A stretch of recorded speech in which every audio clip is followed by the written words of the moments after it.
Lamono WS02. Pertama kali aku lihat boxnya aja udah jatuh cinta guys, karena boxnya itu terbuat dari kardus yang bahannya lumayan tebal banget dan kokoh, dan juga desainnya itu carryable. Carryable itu bisa ditenteng kemana-mana karena di atasnya itu ada pegangannya gitu guys.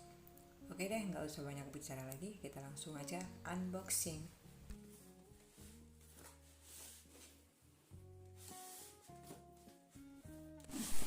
Wow, dari segi packaging nggak diragukan lagi guys, ini aman banget karena ada styrofoam yang menyertainya, jadi aman dari benturan ya. Selain itu juga di unitnya itu juga dibalut dengan plastik yang lumayan tebel, jadi dia nggak bakalan berantakan kayak gitu isinya.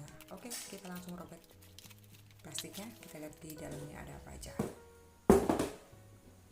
Tentu saja di dalamnya ada satu unit kompornya ya guys. Nah, di belakang ini ada kipas pendinginnya. Wow, keren juga ya. Dan untuk spesifikasinya ini adalah kompor induksi 600 watt guys. Jadi ini low watt guys, kamu nggak perlu takut listrik kamu tagihannya meledak. Satu lagi hal yang membahagiakan adalah kabel built-in-nya dibalut dengan kabel yang lumayan tebal, dan juga kepalanya itu bisa langsung dicolokin ke beberapa stop kontak di Indonesia, jadi nggak perlu tambahan alat lagi. Kemudian kita juga dapet manual booknya. Manual booknya itu juga berbahasa Indonesia guys, jadi kamu nggak perlu khawatir. Ini bukan bahasa Cina atau bahasa Inggris, aku nggak tahu sih ini produk dari mana. Kemudian kita juga dapat warranty card atau kartu garansi guys. Wow, ini ada garansinya guys ternyata.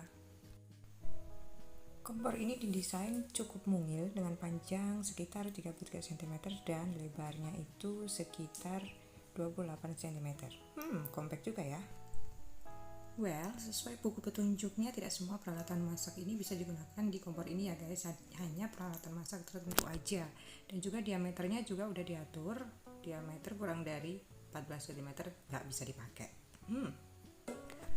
Oke lah, nanti sebagai review aku udah siapin dua macam panci, yang satu gede diameter 17 dan yang satu kecil diameter 11. Kita lihat apakah dua-duanya berfungsi.